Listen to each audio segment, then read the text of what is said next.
Good day. Ira Epstein of Linn & Associates with your metals market update. And here we are now on Wednesday, the 7th of August, 2019.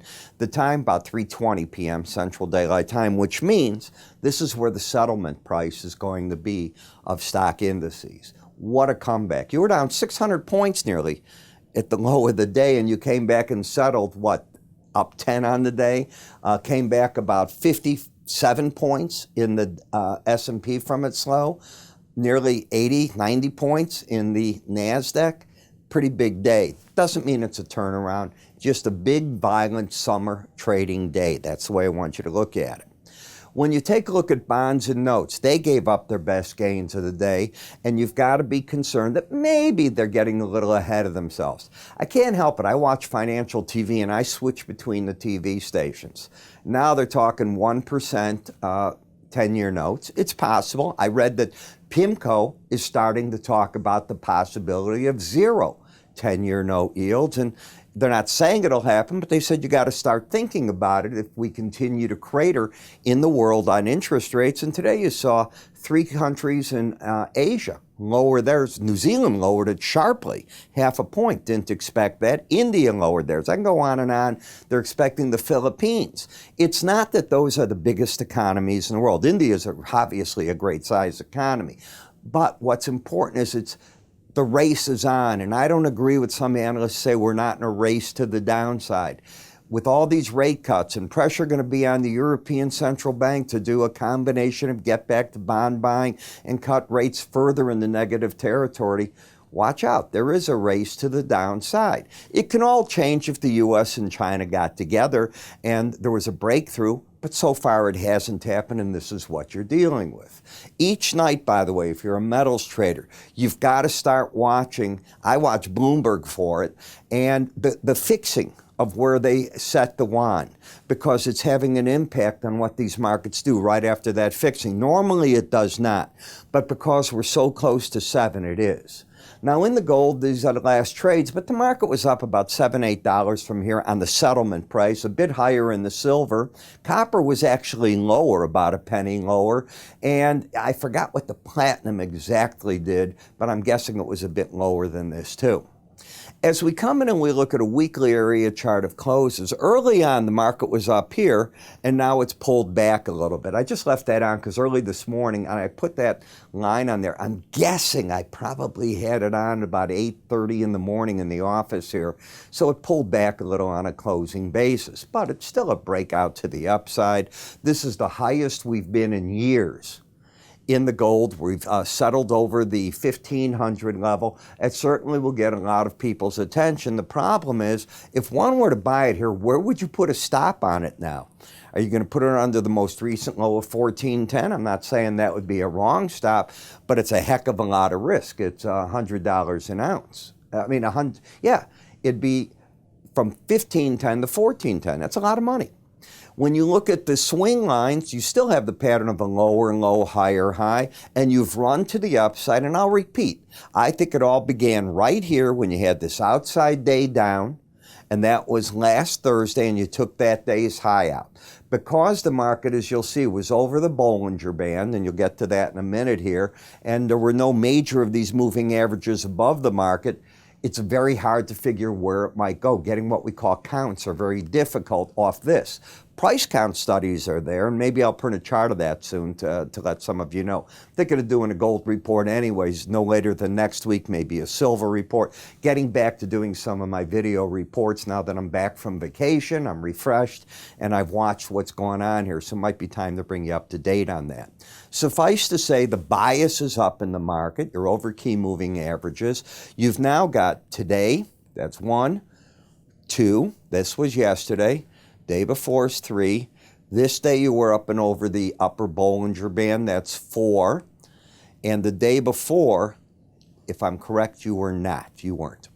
So you have 4 days in a row over the Bollinger Band. I'm going to repeat what I said. It's very rare to get 5, let alone 6 consecutive closes over a Bollinger Band. So could we get going into Friday some pullback in the market? Likely. That doesn't mean it has to happen. World events will dictate it, but as a chartist, it's likely.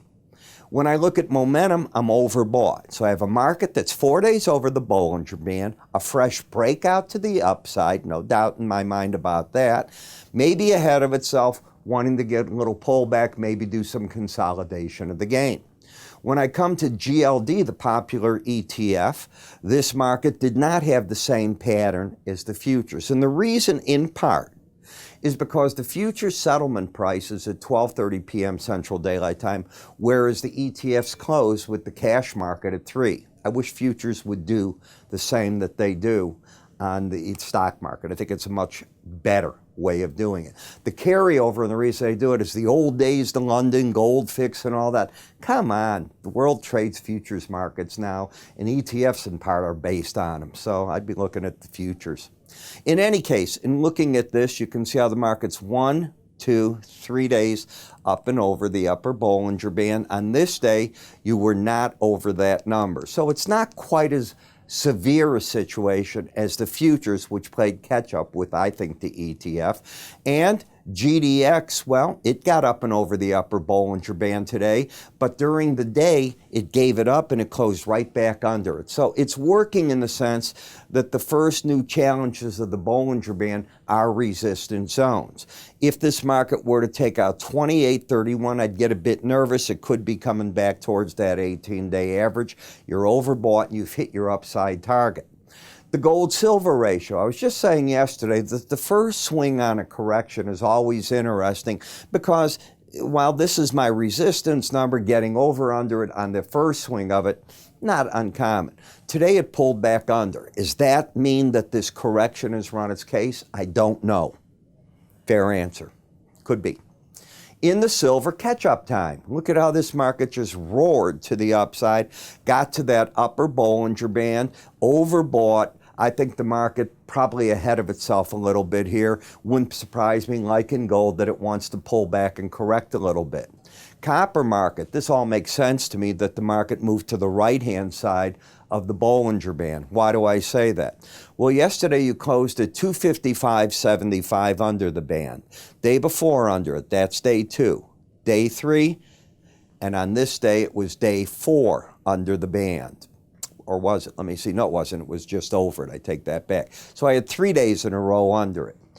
As I said, most of the time the market trades within the band, 95%. This is not a change of trend.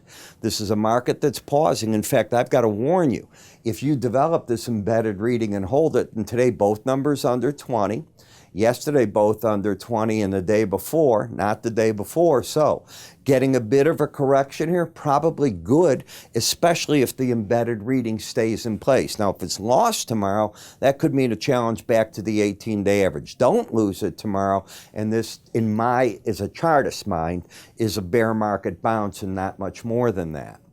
In the platinum, we talked yesterday, which way is it going to break out of here?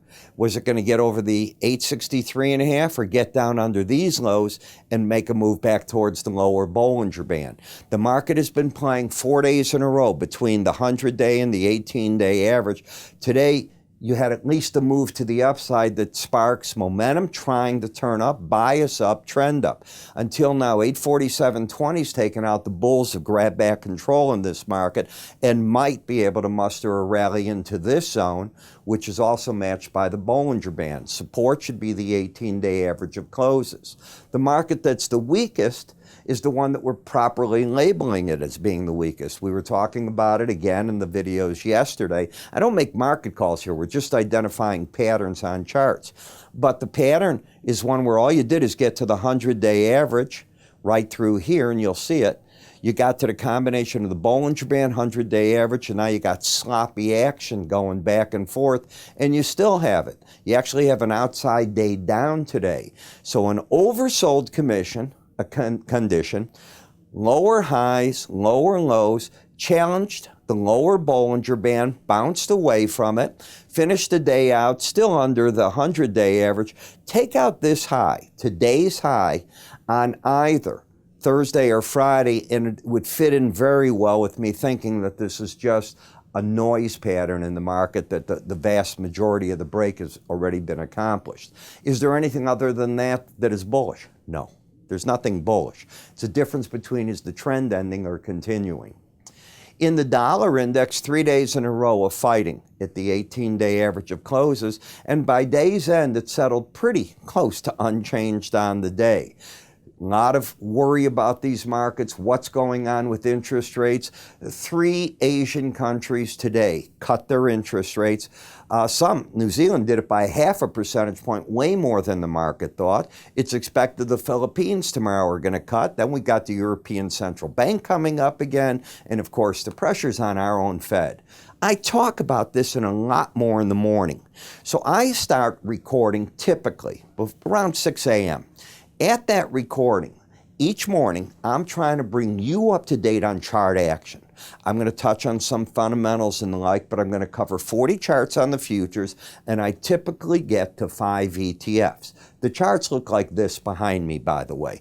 They'll have a black background. I'm not in it, and there'll be more studies on it, and I explain those studies in detail than you're getting here. The difference is I, in that video, can say, buy here. I want you to go long at the market. Put an order in to buy here. Here's a stop order. Here's my idea on where this market is. No, don't trade around with that. Here's why I think that you're in no man's land on that chart. Whatever I feel like saying, but exact, I can give a recommendation. The reason is it's not available to the public. It's only available to the subscribers to it. And that means I'm able to do that.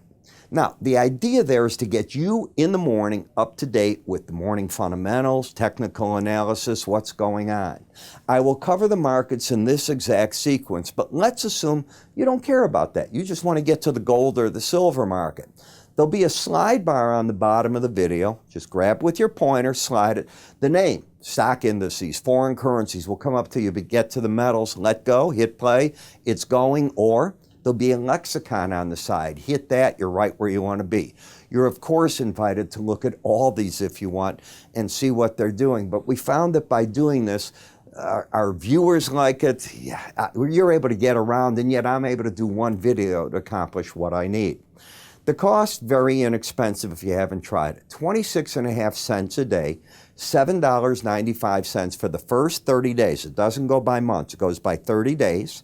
After that, if you want to quit, you can. If you want to stay, it's $15, or you can contact us and we can convert to a yearly, which is a 360-day subscription. Think of it that way, at a cost of $156. I think it works out to about $13 a month, something in that range. Nice and inexpensive. That's the idea that I'm trying to get for you. So if this works out for you, well, then just go to our website, www.iraepstein.com. Click on Education or Research on the top of the site, Morning Subscriber video. You can also click here if you're watching me on YouTube. It'll take you right to that page. I'm Ira Epstein. You have a good day.